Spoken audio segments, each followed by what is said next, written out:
Unemployment has ticked up in South Africa. Stats SA's quarterly labour force survey shows the official unemployment rate rose to 33.2% in the second quarter. That is compared to 32.9% registered in the first quarter. Stats SA says the number of unemployed people has grown by 140,000 to 8.4 million, while the number of employed South Africans went up by 19,000 to 16.8 million.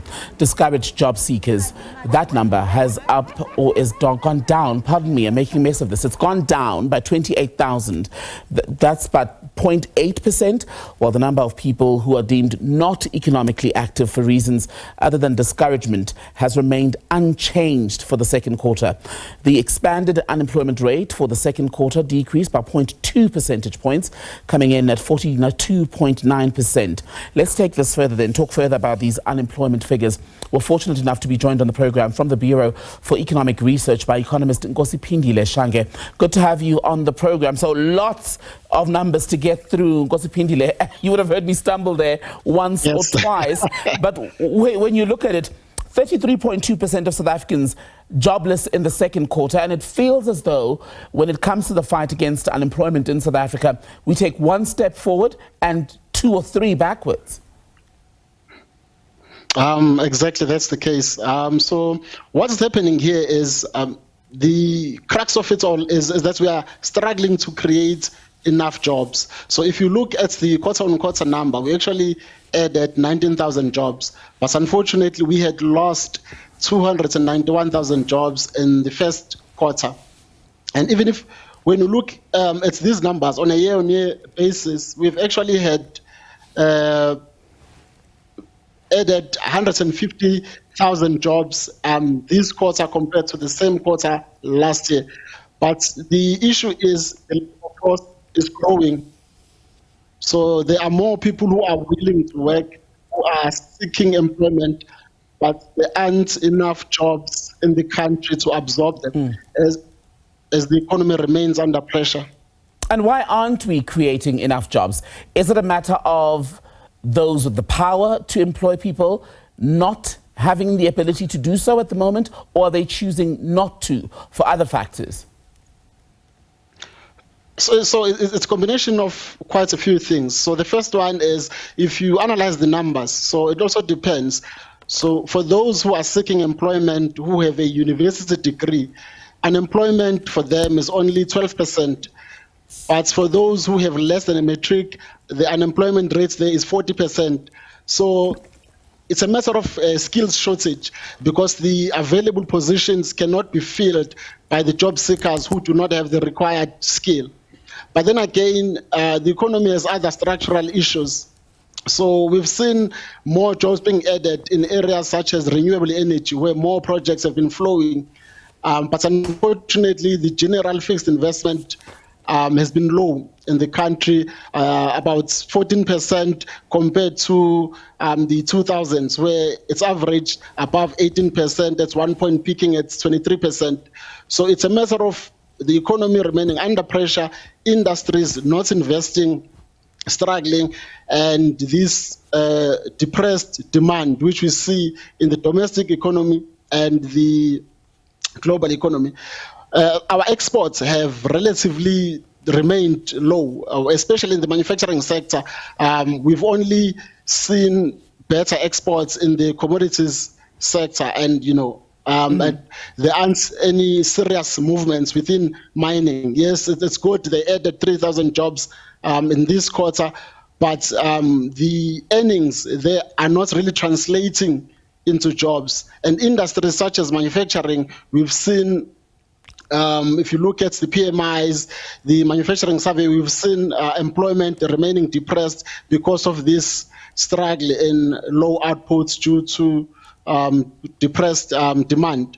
But the good news, I may say, that we saw from the numbers yesterday that the manufacturing sector grew in June around 1.9%, and we saw the leading indicator, which is the PMI for July, actually reaching an expansionary territory for the first time in 9 months, meaning this improved activity may translate to jobs in the future.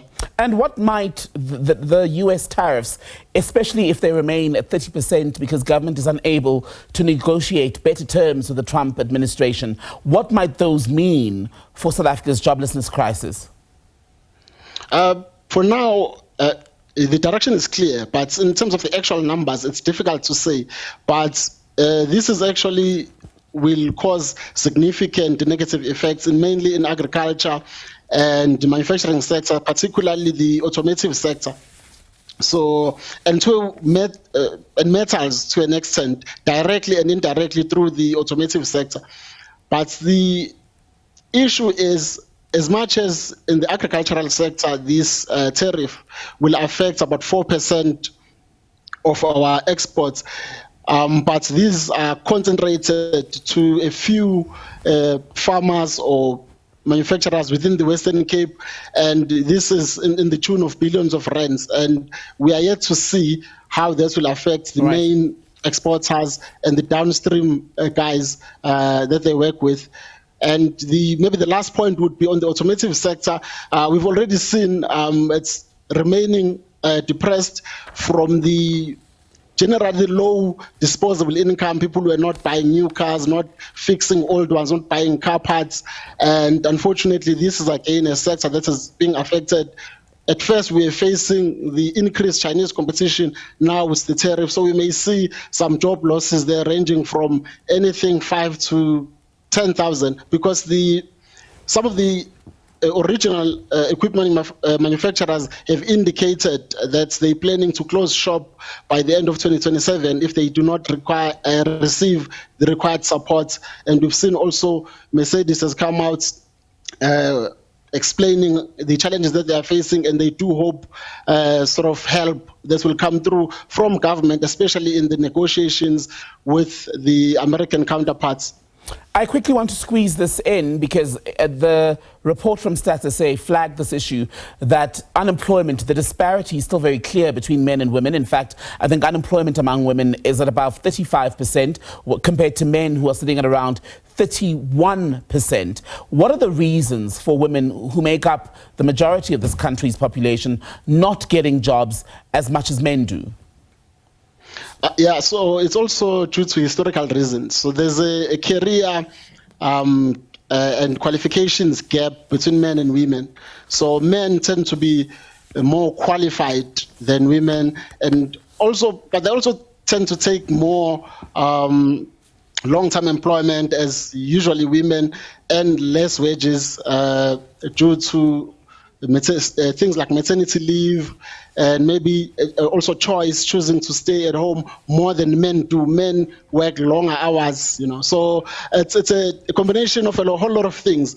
But yes, it's also qualifications and the general discrimination disparities that you assume that men will, as this is known, they will work longer hours, they won't take maternity leave, and they do take these high-paying jobs compared to women. Nkosiphindile Shange, good to talk to you, economist with the Bureau for Economic Research, on The Full View tonight.